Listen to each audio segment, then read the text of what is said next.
All right, we're joined alongside Coach Lance Randall, Francis Seal, and Grant Disick. Big win tonight, guys. Coach, what are your immediate thoughts after? Well, I mean, obviously it was a real connected game. It was a great effort. I was telling the guys in the locker room, just a really locked-in 40-minute defensive effort. I thought we sat down and guard. I mean, you forced 28 turnovers. It's a huge deal for certain. And our offense fed off that. But we were saying we had a really good week of practice. The guys were really locked in. I mean, just intense, competitive. Our scout team was really good. It was just a really good battle in practice every day. Our guys were focused, and that's a sign of like champion competitors. You know, we had a tough loss on Wednesday in overtime.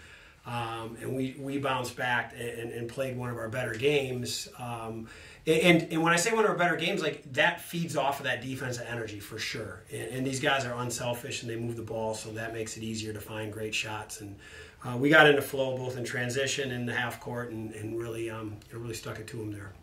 And you mentioned right there bouncing back after the last loss, but not only is it the last game, but you bounced back against Barry after a tough loss against them early in the season. How much did that loss play into the lighting the fire amongst you guys in this game tonight?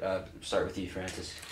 Kind of like our coach says, we got a whole bunch of competitors on our team, and that loss didn't sit well with us. We knew we were a better team than that. So, the message the last few days has just been, that we got to be ready to go. And I think, the score tells that, and we did, what we set out to do.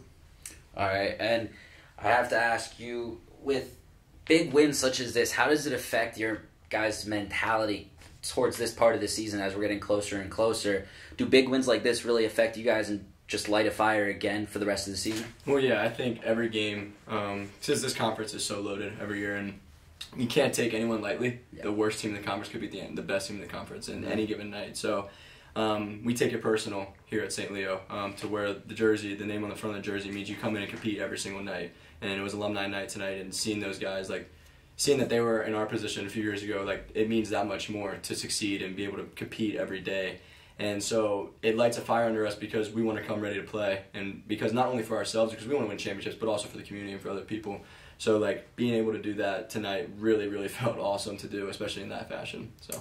And Coach, last question for you. How important was it to get this game going with establishing the 3-point early? Because tonight you guys were 48% from the three, and it was very impressive. Well, that came out of our ball movement and our transition, and the guys just making extra passes. Those are good shots, almost all of them. I mean, other than the buzzer beater maybe at the end of the half by Logan, almost all of the shots were really good shots. They're on the line. They're it's like a rebounder, right? Guy kicking out to him, but the ball's moving around. So the inside-out game was really good. The ball movement is really good. And again, this is a really connected, selfless group, and that makes a huge difference. Guys not caring about credit so much than just getting a win. So it's a big step forward, but Grant's right. We have multiple massive challenges. That's the first game of the turn. This league is loaded up. There's a ton of parity. We're going to see in the next few weeks what separation happens here. Basically, the 2 through 7 or 8, how teams separate, and who are the pretenders and who are the contenders, really.